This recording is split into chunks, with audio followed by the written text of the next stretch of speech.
All India मिली council द्वारा जयपुर के मुस्लिम मुसाफिर खाने में प्रेस वार्ता का आयोजन किया गया। ऑल इंडिया मिली काउंसिल हिंदुस्तानी मुसलमानों का एक संयुक्त और साझा राष्ट्रीय मंच है और राष्ट्र की एकता और अखंडता के लिए बहुमूल्य सेवाएं प्रदान कर रहा है। लोकतांत्रिक मूल्यों को स्थिर करने, फांसीवादी प्रवृत्ति के खिलाफ जनमत जागृत करने और देशवासियों के साथ आपसी विश्वास और सम्मान का माहौल बनाने में हमेशा सकारात्मक और सक्रिय भूमिका निभाई है।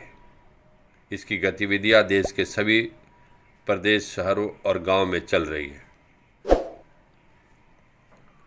ये काउंसिल मुसलमान में राजनीतिक और सामाजिक चेतना जागृत करने का काम कर रही है। सर, आज की कॉन्फ्रेंस के बारे में बताएं। आज की ऑल इंडिया मिली काउंसिल की प्रेस कॉन्फ्रेंस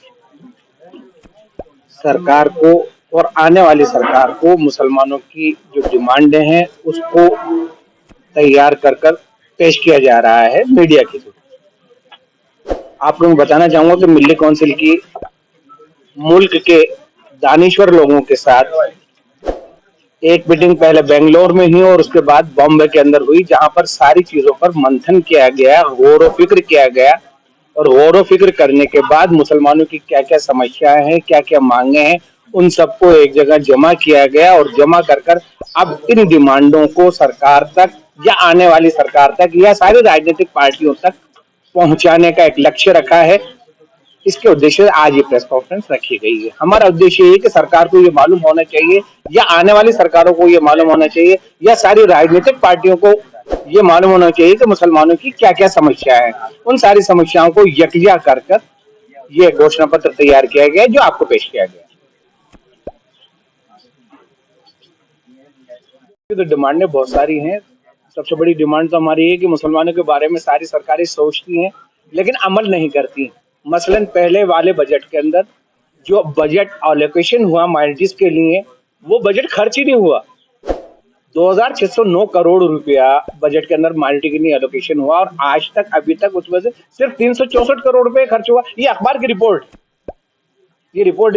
तो हम ये कहना चाहते हैं कि आप पैसा देना चाहते हैं लेकिन देते नहीं हो। इसी तरीके से कई चीजें हैं जो सरकारें मुसलमानों को दिखाने के लिए, माइनॉरिटीज को दिखाने के लिए घोषणाएं तो करती है लेकिन अमल नहीं होता। इसके बारे में हम सरकार का ध्यान आकर्षित करना चाहते हैं। प्रमुख मांगे क्या है सर आपकी? वैसे देखिए, मुसलमानों की समस्याओं के बारे में प्रमुख मांगे तो बहुत सारी हैं और खास तौर से हमने तालीम के ऊपर इसके अंदर जोर दिया है कि एजुकेशन के अंदर मुस्लिम शिक्षण संस्थाएं जो है, उन शिक्षण संस्थाओं को मुस्लिम इलाकों में खोला जाना चाहिए। वहाँ प्रॉपर अध्ययन का इंतजाम होना चाहिए, प्रॉपर टीचर होने चाहिए।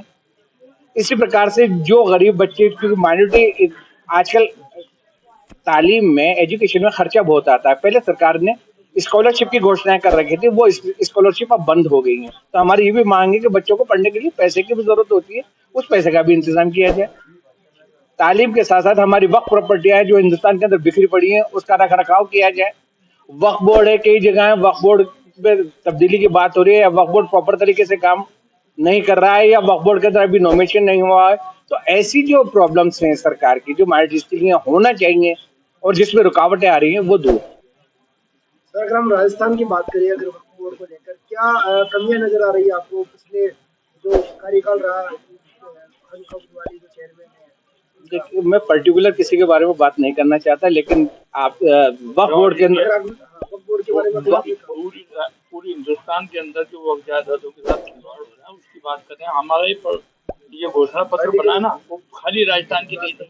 अगर खानो खाजी के बारे में मैं कहना चाहूँ तो MI रोड वाली जो प्रॉपर्टी है, जिसके अंदर आज तक वक्फ बोर्ड की तरफ से कोई वकील जवाब देने तक के लिए नहीं आया, जो बरसों से वक्फ बोर्ड के अंदर वक्फ प्रॉपर्टी इंदराज है, जिसके ऊपर सरकार कब्जा किए हुए थी, सरकार ने अभी कब्जा कर रखा है। हमने उसके अंदर हाई कोर्ट के अंदर भी रिट लगा रखी है।